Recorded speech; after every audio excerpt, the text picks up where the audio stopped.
33절부터 다른 한 비유를 들으라 하시면서 예수님께서 말씀하시는 내용이 나오는데, 한 집주인이 있었는데 포도원을 만들었대요.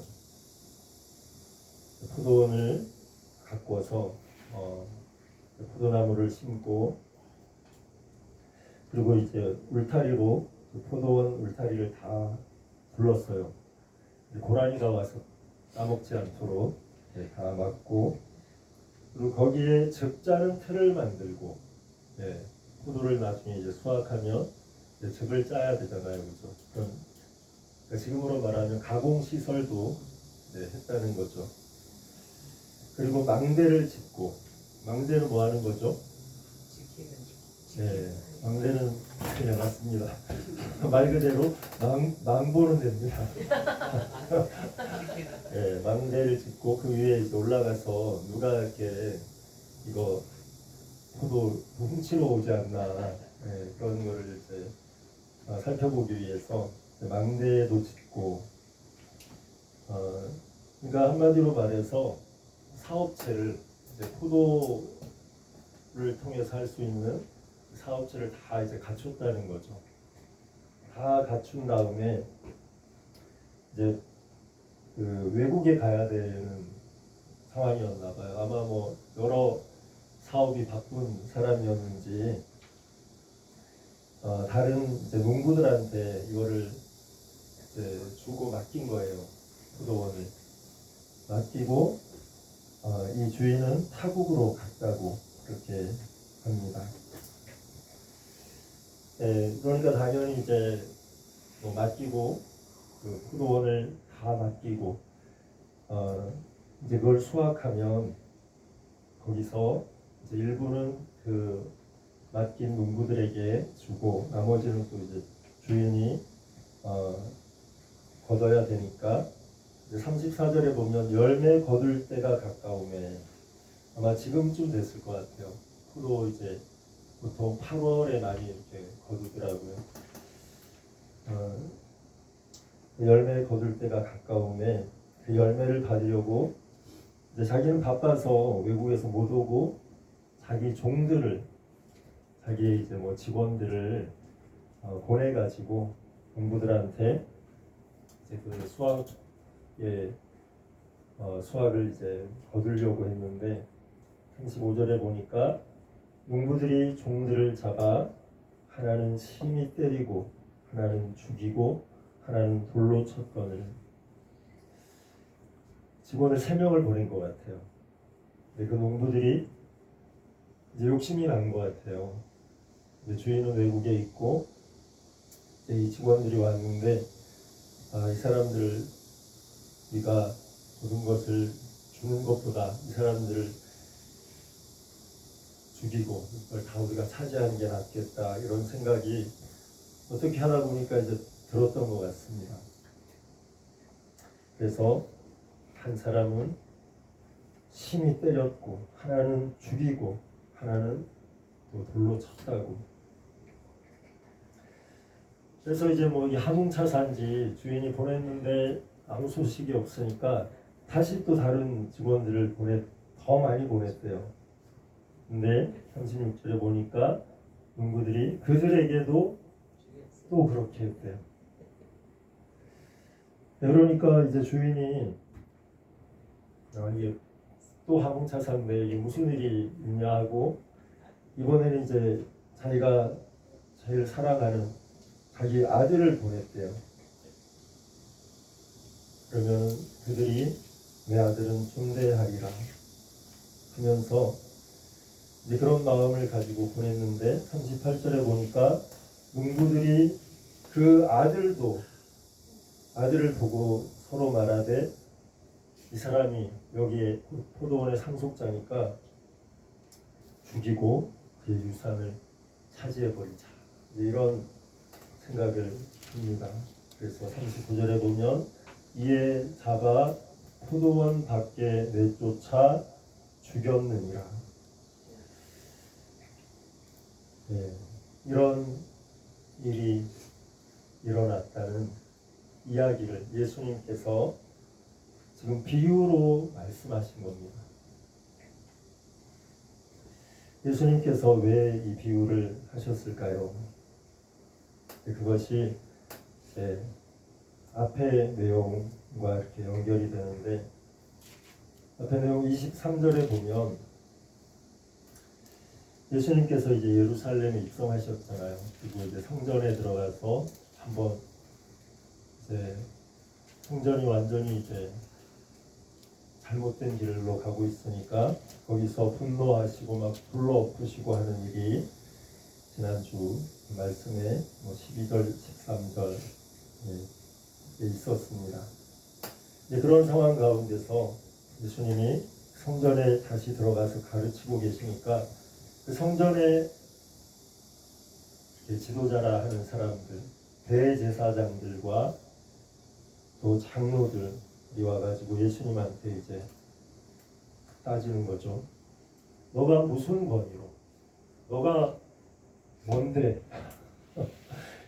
여기서 이런 일을 하느냐라고 예수님한테 묻습니다. 누가 너한테 그런 권위를 줬냐?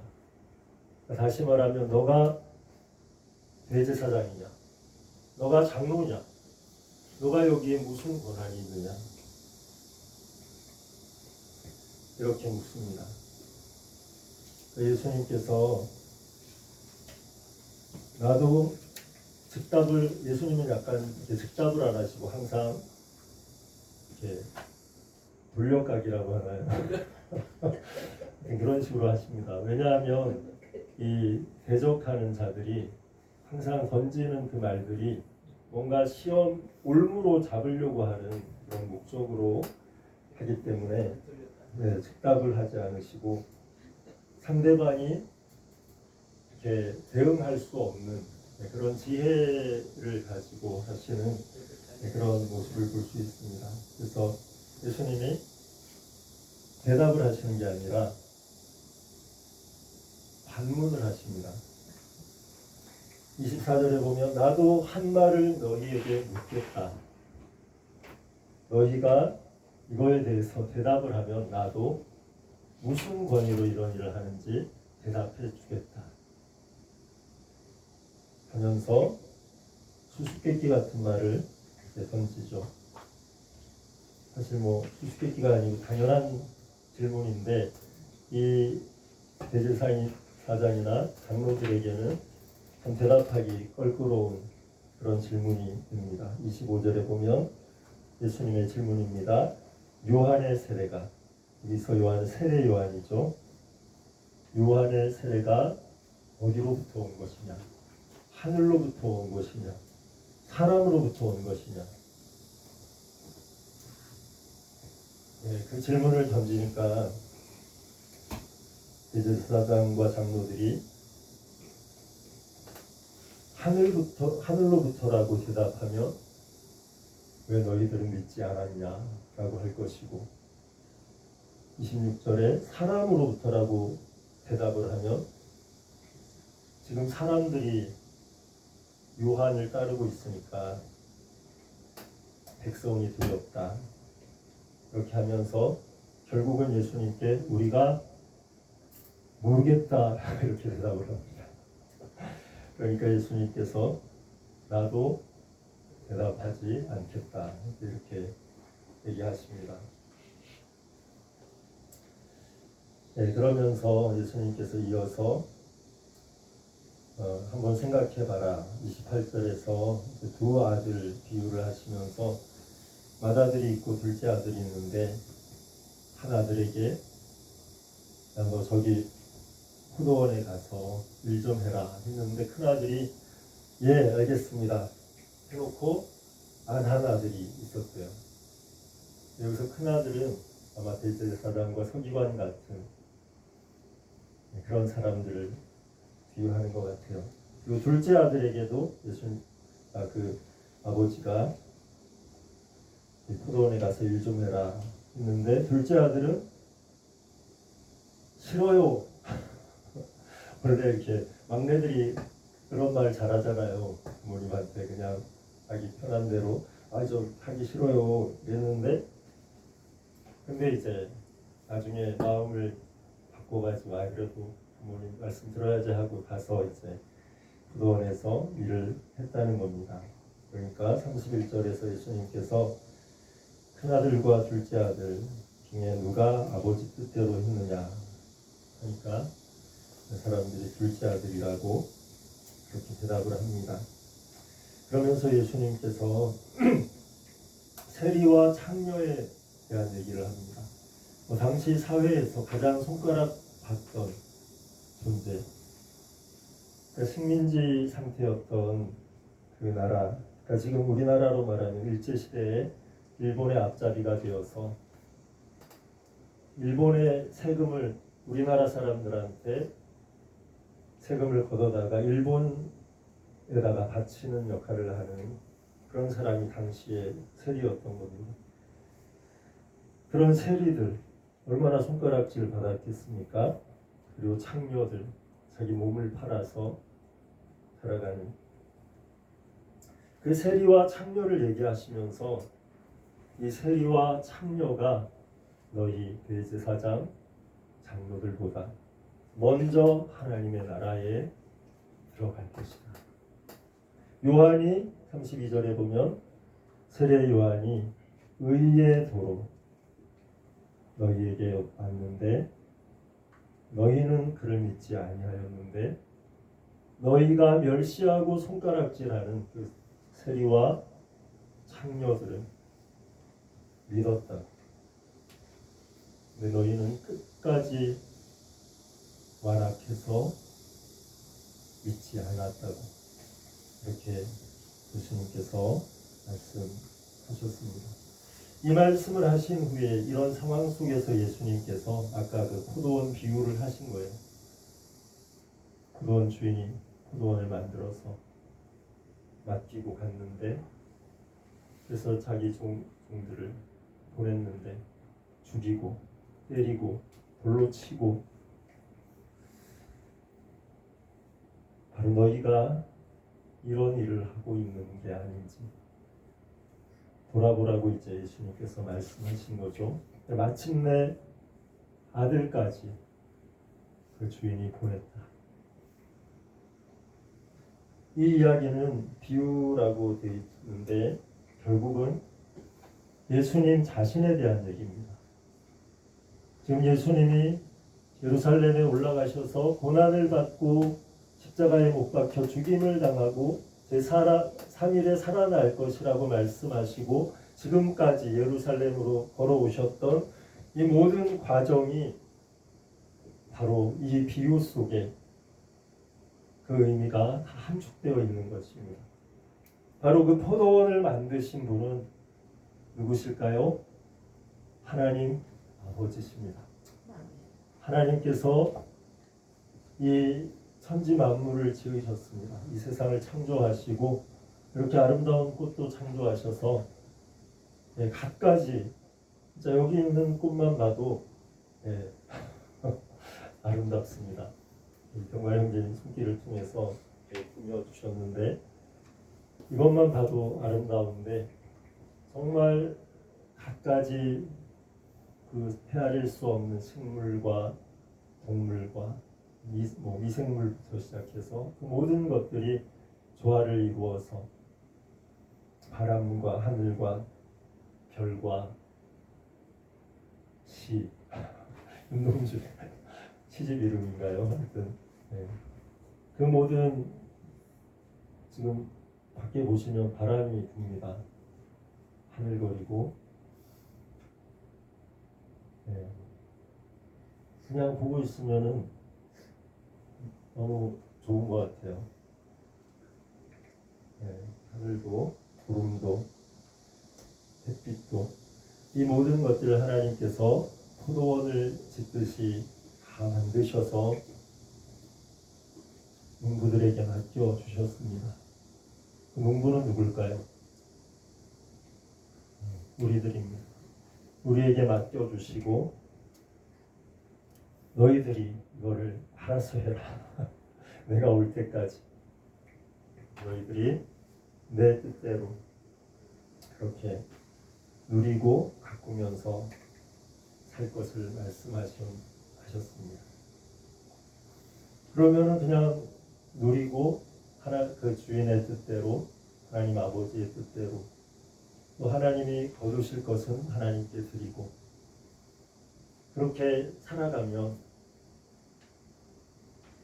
아무 문제가 없을 텐데, 문제는 우리 마음 가운데 욕심이 들어오고, 그래서 이 종들을 잡아 죽인 사람들처럼 경물생심이라고 이 뭔가 보이기 시작하니까 거기에 욕심을 내다가 결국은 그 주인이 보낸 아들마저도 죽이는 자리까지 가게 되는 그 비참한 지경에 이르게 됐다는 그런 비유입니다. 참 우리의 삶 가운데 하나님께서 완전한 계획을 가지고 우리를 창조해 주셨습니다.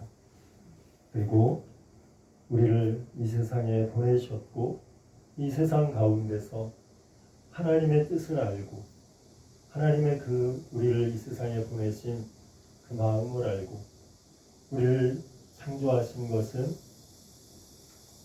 나를 위하여 창조하였나니 나의 찬송을 부르게 하려 합니다. 우리를 창조하신 목적이 하나님을 찬송하도록 지으셨다는 거죠. 오늘 우리가 찬송한 것처럼 그 찬송한다는 것은 그냥 하나님에 대한 노래를 이렇게 부르는 것만을 말하는 게 아니라 하나님을 사랑하고 하나님을 즐거워하고 하나님으로 인해서 우리의 마음이 만족하고 기뻐하는, 그러니까 그렇게 우리는 지음을 받았습니다. 우리는 그 어떤 곳에서도 만족을 누릴 수 없습니다. 하나님 밖에서는, 하나님 아닌 다른 곳에서는 그것을 구하고 찾고 다 해보셨을 거예요. 하면 어떻게 되죠? 점점 더 목말라집니다. 더 이렇게 더 이렇게 되는 것이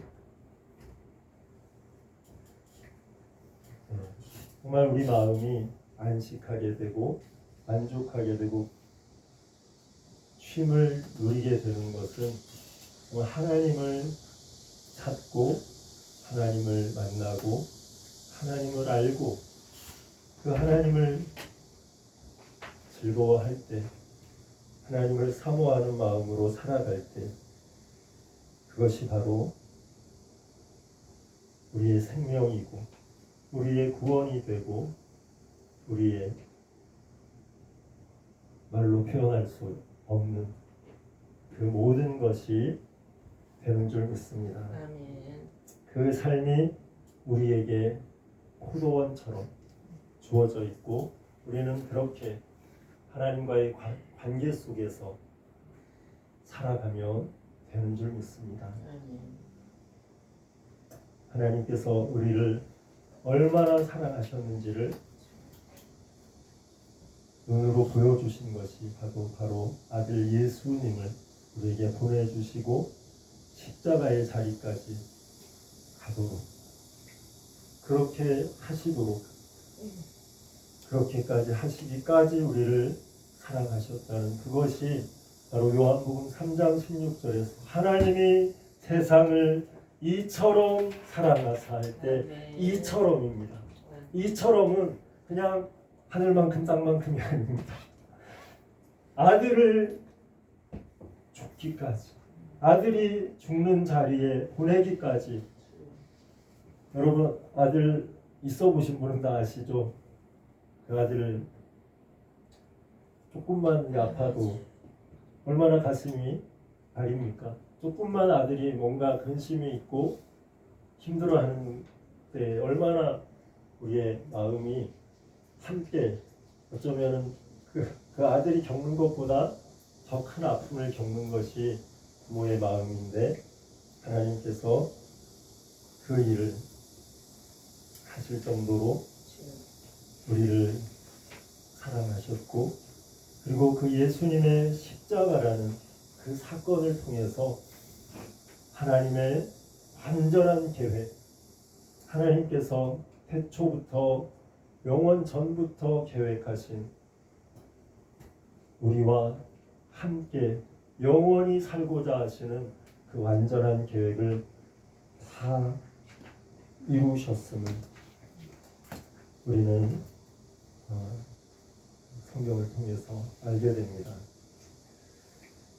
제 말씀을 맺도록 하겠습니다.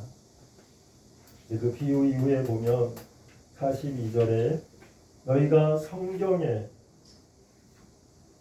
시편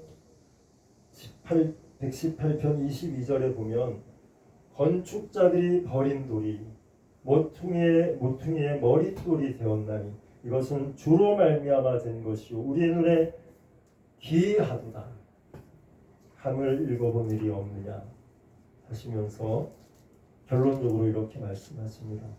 건축자들이 건축을 하다가 이스라엘 쪽에는 돌로 건축을 많이 합니다.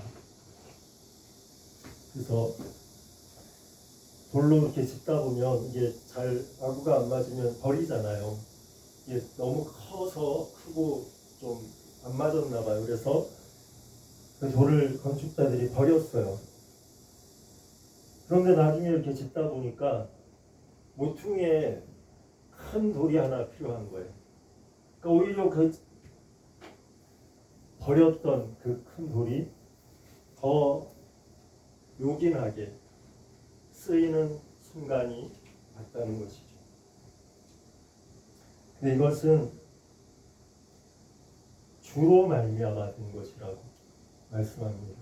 그러니까 이거는 시편에서 예수님에 대한 얘기를 한 겁니다. 사람들은 가치 없는 것 같고 별 볼 일 없는 것 같아서 버렸다는 거죠. 예수님이 세상에 오셨는데 그 예수님을 짓밟고 채찍질하고 십자가에 못 박았어요. 그 버린 돌이 된 거죠. 그런데 하나님께서 그 예수님을 사용하고 계셨던 거죠. 그래서 그 부활하시고 승천하신 그 모든 그 버림받은 것부터 부활 승천하신 그 모든 과정을 통해서 예수님이 이 온 우주 만물에 하나님이 창조하신 이 아름다운 포도원에 모퉁이의 머릿돌이 되게 하셨습니다.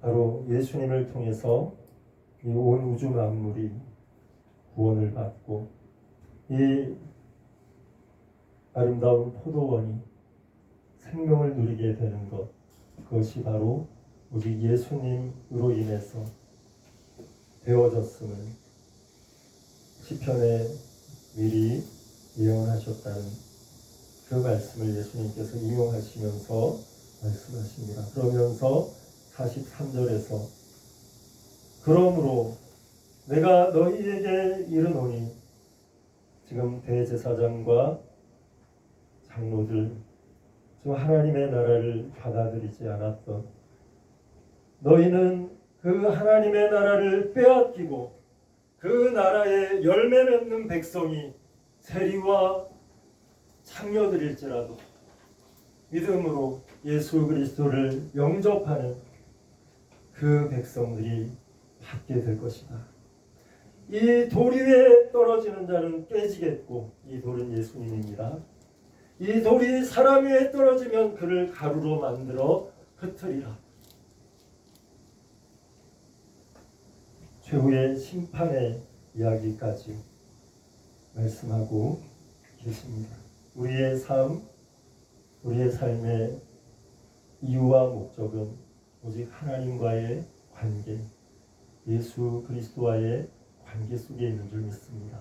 그 관계 속에 있는 자는 하나님의 나라를 누리게 될 것이고 그 관계 속에서 멀어지면 부서질 수밖에 없는 그것이 바로 우리 인생인 것에 대해서 다시 한번 기억하면서 주님 더욱 의지하고 주님 더욱 사랑하는 우리의 삶 되시기를 주님의 이름으로 축원합니다.